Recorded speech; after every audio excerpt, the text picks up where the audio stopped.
Brilha, meu povo! Seja muito bem-vindo, seja muito bem-vinda. Nesse vídeo vamos falar sobre a medida do Ministério Público pedindo tornozeleira eletrônica em André Sanches. Olha, vamos falar sobre esse tema. Também trataremos sobre a situação de um possível fim da torcida única nos estádios. Vou trazer detalhes sobre esse tema. Também vamos falar sobre a situação de Caio César e outros desfalques do Corinthians.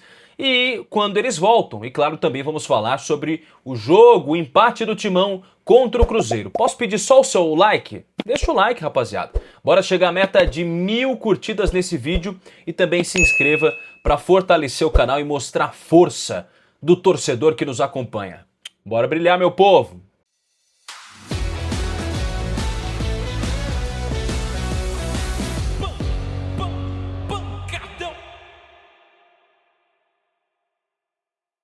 Muito bem, meus amigos, a vinheta rodou, a informação chegou. Nesse vídeo vamos falar sobre a situação do Ministério Público, que pediu à Justiça que determinasse o uso de tornozeleira eletrônica pelo ex-presidente do Corinthians, André Sanches. Rapaziada.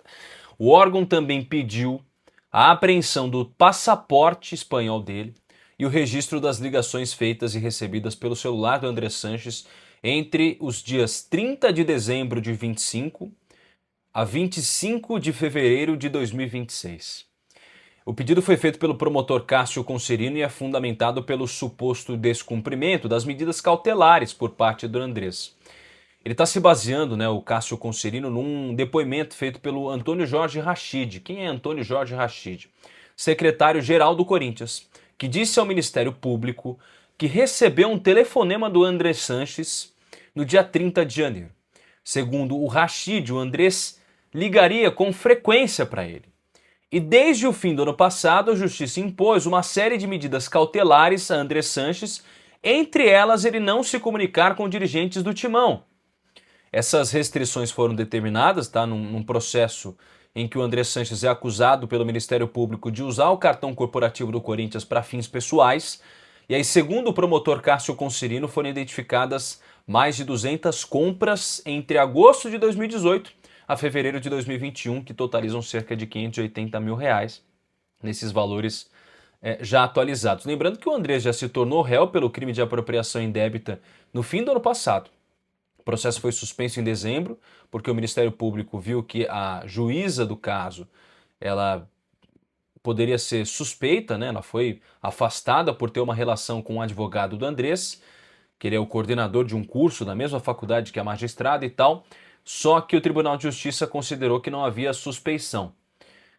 Enfim, o caso ainda está rolando, estamos aguardando. O André Sanches se manifestou através de nota, a gente tem que trazer aqui a defesa, claro, é o meu dever como jornalista, em que ele diz que a defesa do André Sanches lamenta que, mais uma vez, tenha tomado conhecimento de manifestação e medidas requeridas pelo Ministério Público em procedimento de natureza cautelar por meio da imprensa, desculpe. As medidas requeridas pelo promotor são manifestamente desproporcionais, valendo ressaltar que até o presente momento o Corinthians jamais atestou a existência de qualquer irregularidade no uso do cartão corporativo. Essa foi uma nota divulgada pela defesa do André Sanches. Meu amigo, você sabia que Corinthians e Palmeiras são os clubes paulistas com mais títulos nos últimos 20 anos? Ah, Pedro, mas como é que você fez essa conta? Fez um por um, contou um por um? Não, meu amigo. Hoje em dia você faz tudo por programação, principalmente com o Python. Aliás, hoje no futebol o Python é muito usado na análise de desempenho, scout, é uma linguagem de programação muito importante. E para você aprender sobre tudo isso, a Hashtag preparou a Jornada Python. São 4 dias, 4 aulas, construindo 4 projetos completos em Python. E o melhor, você aprende de graça na prática como usar a automação de tarefas, análise de dados, chatbot com inteligência artificial em tempo real e é de graça, meu amigo. E presta atenção, porque o curso vai dos dias 2 a 5 de março. Tá chegando a data, meu amigo. O link tá aqui na descrição e também nesse QR Code que tá na tela. É de graça, corre, é a jornada Python da Hashtag. Bora brilhar. Quero tratar sobre um assunto importante porque o fim das torcidas únicas no clássico, nos clássicos do futebol paulista, pode estar muito próximo de acabar, de chegar, na verdade, né, esse fim. Porque o assunto foi debatido na segunda-feira, num encontro entre autoridades policiais e representantes da Associação Nacional das Torcidas Organizadas, a ANATORG, onde um estudo sobre esse tema foi entregue para análise. Essa reunião aconteceu na Delegacia de Repressão aos Delitos de Intolerância Desportiva, o DRAD, né, que tem o César Saad e Luiz Alberto Guerra por parte do Poder Público. O que a gente tem de apuração é que a conversa inicial foi muito positiva.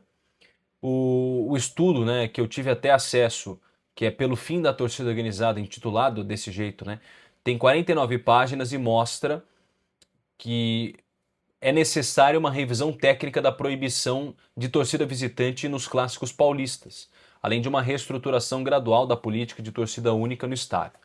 Cara, eu já falei aqui algumas vezes, acho que o fim da torcida única no estado de São Paulo aliás, ele é necessário, mas a proibição de duas torcidas diferentes no estádio só atesta duas coisas. Primeiro, a imbecilidade de alguns torcedores que vão para estádio para se matar, né? Já começa por aí. Mas, acima de tudo, a imbecilidade do órgão público, do governo, de conseguir conter esses torcedores. Eu sei que a gente tem alguns casos, por exemplo, no Rio de Janeiro, que dão certo, que deram certo, porque lá a polícia, de certa forma, conseguiu conter os problemas. E também porque acho que há uma certa, não é civilização, mas há uma certa educação um pouco maior de alguns torcedores, não estou generalizando, nesse convívio. Tá? Tem até torcida mista no Rio de Janeiro. Eu acho isso algo em que o estado de São Paulo, e aí fica a crítica ao governador, ao prefeito, que eles deveriam fazer um estudo para tentar entender por que no Rio de Janeiro se consegue e aqui em São Paulo não. Isso precisaria ser entendido. Bom, meus amigos, bora falar sobre a situação de Caio César, que ele vive uma expectativa da volta e tudo mais. Até a gente pensava que ele não viajaria para pegar o Cruzeiro, porque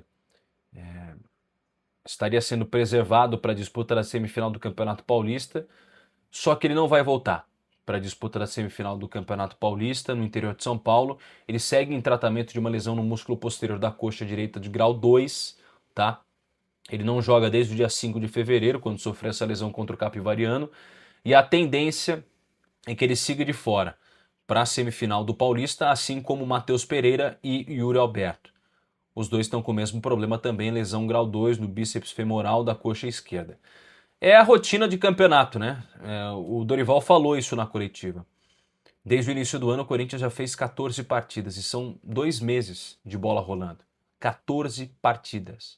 É muita coisa. É o calendário apertado, mal administrado e é muita coisa para esses jogadores. Por isso, tanto de lesão, são 5 lesões no Corinthians desde o início do ano, mais do que o dobro em comparação ao mesmo período do ano passado.